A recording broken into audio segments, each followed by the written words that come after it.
Supreme court में ad hoc जजेस की तैनाती का मामला मुतनाज़ा होता दिखाई दे रहा है। एडहॉक जजेस की तैनाती के लिए जुडिशल कमीशन का इजलास तो 19 जुलाई को तलब कर लिया गया है, लेकिन इससे कबल ही इस मामले पर तनकीद नजर आ रही है। तासुर यह है कि चीफ जस्टिस ने एडहॉक जजेस की तैनाती का फैसला सुप्रीम कोर्ट में ज़ेर अल्तवा मुकदमात कम करने के लिए किया है, लेकिन तहरीक इंसाफ को इस मामले में खदशात है। तहरीक इंसाफ ने सुप्रीम कोर्ट में एडहॉक जजेस तैनाती की भरपूर मुखालफत कर दी है। चेयरमैन तहरीक इंसाफ वेस्टर गौहर ने एक्स पर यह लिखा है कि छुट्टियों के दौरान एक साथ 4 एडहॉक जजेस की तकर्रुरी गैर ज़रूरी है। 2015 से सुप्रीम कोर्ट में किसी एडहॉक जज की तकर्रुरी नहीं की गई। उसूली तौर पर यह फैसला किया गया कि एडहॉकिज्म अदलिया के लिए मुतासिबाना है। फैसले से केसेस का बोझ कम नहीं होगा, बल्कि पूरी सुप्रीम कोर्ट की साख के लिए नुकसानदेह होगा।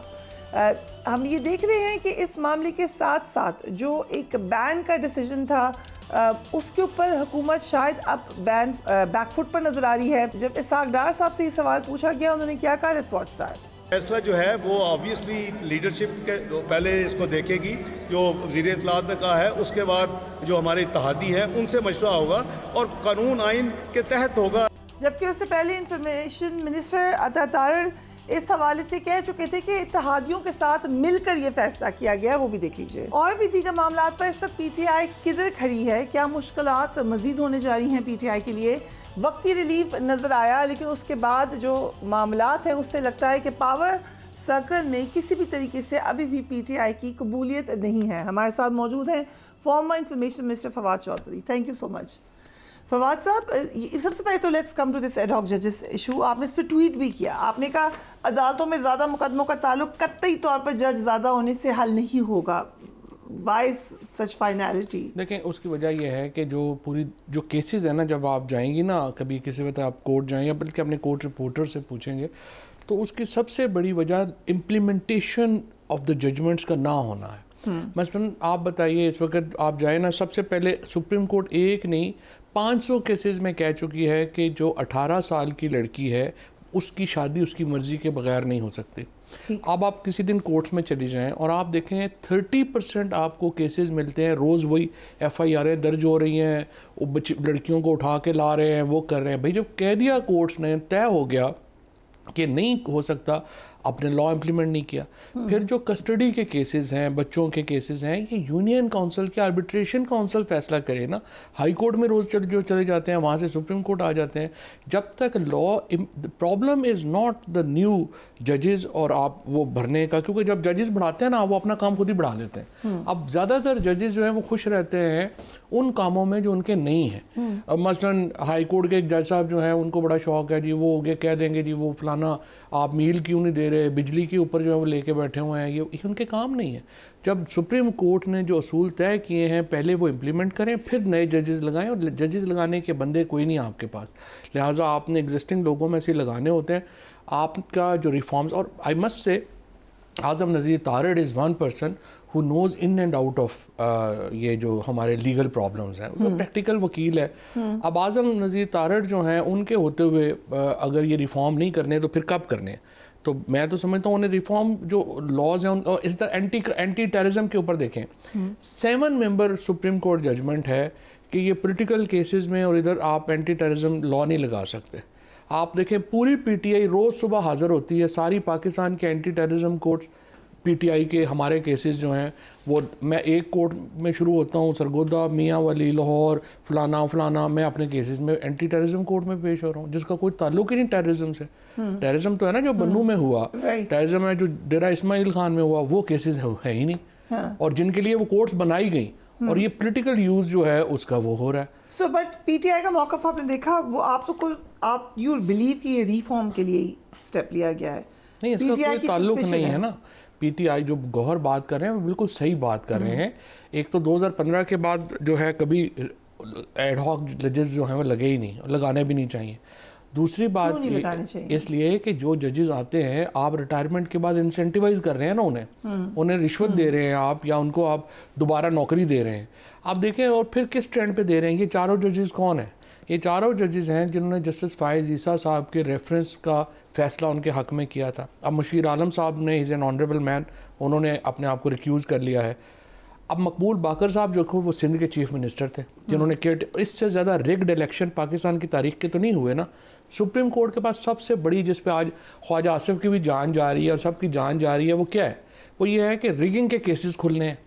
मकबूल बाकर साहब चीफ मिनिस्टर रहे हैं सिंध के, वो कह रहे हैं जी मैं अपना सुप्रीम कोर्ट का जज दोबारा उनको लगा दें।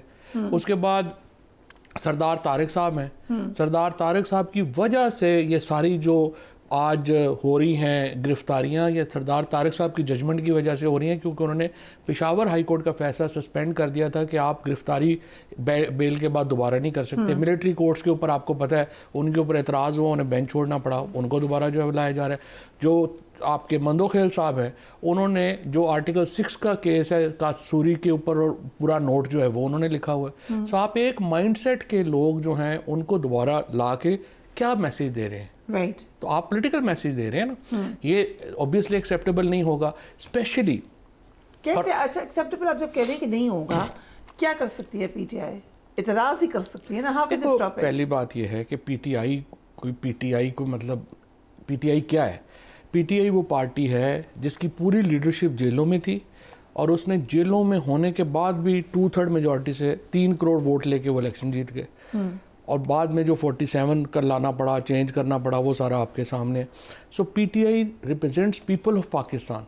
आज 2/3 मेजॉरिटी जो पाकिस्तान की है उसका लीडर इमरान खान है। So when PTI says something, इसका मतलब है people of Pakistan are saying that. और उसके बाद ये जो जजेस, अभी तासुर क्या बन गया है देखें ना, राइटली और रॉन्गली। लेट्स अज्यूम के काजी फ़ाइज़ ईसा साहब ने बड़ी अच्छी नीयत से ये लोग ला रहे हैं। परसेप्शन तो ये नहीं है ना। परसेप्शन ये है कि फ़ाइज़ ईसा साहब के साथ चूँकि मेजॉरिटी नहीं रही सुप्रीम कोर्ट की और उनके हाथ से निकल गई है मेजॉरिटी, तो वो अपनी हकमियत को बरकरार रखने के लिए अपने 4 दोस्तों को ला रहे हैं सुप्रीम कोर्ट में ताकि उनका वो हाथ बढ़ा सके। But my question is the same, कर क्या सकती है पीटीआई? लीगली उनके पास क्या ऑप्शन है इसमें? नहीं, इस वक्त जो चैलेंज क्या चैलेंज तो हो गए ना, मेला फ्राइडे के ऊपर चैलेंज तो होगा सुप्रीम कोर्ट में। और जाहिर है कि उसमें जाएंगे कि ये जो जजेस लगाए जा रहे हैं ये मेला फ्राइडे है और इनके जो क्रेडेंशियल्स हैं वो मुनासिब नहीं है इस वक्त कंसिड्रेशन के लिए। लेकिन ये सुप्रीम जुडिशल ये जो बनना है अभी आपका जो ये जुडिशल कमीशन है, उसमें हुकूमत को 5-4 की बर्तरी है इसमें। आपको याद होगा कि जस्टिस शहजाद मलिक साहब को जब सुप्रीम कोर्ट में ला रहे थे तो काजी फ़ाइज़ ईसा साहब की कास्टिंग वोट जो है वो मलिक साहब के ऊपर लेके आई, अदरवाइज़ वो चीफ जस्टिस थे। और उनके साथ हुकूमत का झगड़ा था कि वो ट्राइब्यूनल्स उन्होंने क्यों नॉमिनेट किए, और ये सारा जो लाहौर हाई कोर्ट के साथ हुआ वो अच्छा। और दूसरा देखें, ये चीफ जस्टिस साहब को ख़ुद भी सोचना चाहिए, ये तासुर उनके लिए अच्छा नहीं है कि जब भी रिगिंग का मामला आता है तो लियाकत चट्ठा की एक स्टेटमेंट मौजूद है और जो भी इलेक्शन रिगिंग की तरफ केसेस जा रहे हैं, मामला जा रहे हैं, चीफ जस्टिस साहब उनको रोकते हुए नज़र आते हैं। राइट चाहे वो ट्राइब्यूनल्स की वर्किंग हो, चाहे वो इलेक्शन कमीशन को प्रोटेक्शन की वर्किंग हो। तो फिर लियाकत चट्ठा की स्टेटमेंट की मौजूदगी में चीफ जस्टिस साहब का ये कंडक्ट जो है उनके अपने ऊपर उंगलियां उठती हैं। I think if I would be उनका मैं सिंपथाइजर हूं तो मैं उनको कहूं कि आप ना करें मामला। एक और भी इसमें ऐड कर लें, जजेस की एक्सटेंशन से भी जोड़ा जाता है इस मामले को। एक्सटेंशन तो अब 2/3 मेजॉरिटी नहीं रही पार्लियामेंट में, वो एक्सटेंशन तो अब मुमकिन नहीं है। प्रोवाइडेड रिजर्व सीट्स का मामला अगर ओवरटर्न ना हो तो नहीं, ओवर अपील में क्या हो सकता है? Let's put it like this. अब इशू ये है कि ये रिव्यू, लेट्स से रिव्यू है ना, अपील तो है नहीं, क्योंकि ये जो केस था ये 185 की जुरिसडिक्शन में आया है। 184 में आता तो फिर अपील थी। तो अब अपील नहीं है, रिव्यू है। रिव्यू उसी बेंच के सामने जाता है अंडर रिव्यू रूल्स जिसने ये पहले केस सुना हुआ। ठीक है। अच्छा, अब वो case in my view it will not be अभी जो सुप्रीम कोर्ट में जो मुझे पता चला है, जजेस जो हैं वो जा रहे हैं, अतर मिनल्ला साहब अमेरिका जा रहे हैं, उनका लेक्चर है, मंसूर अली शाह साहब भी शायद अवेलेबल नहीं हैं, बाकी भी कई अवेलेबल नहीं है। तो ये बेंच अब सितंबर से पहले अवेलेबल नहीं है। ठीक है। तो उस वक्त तक तो वो जजमेंट आपने इम्प्लीमेंट करनी है।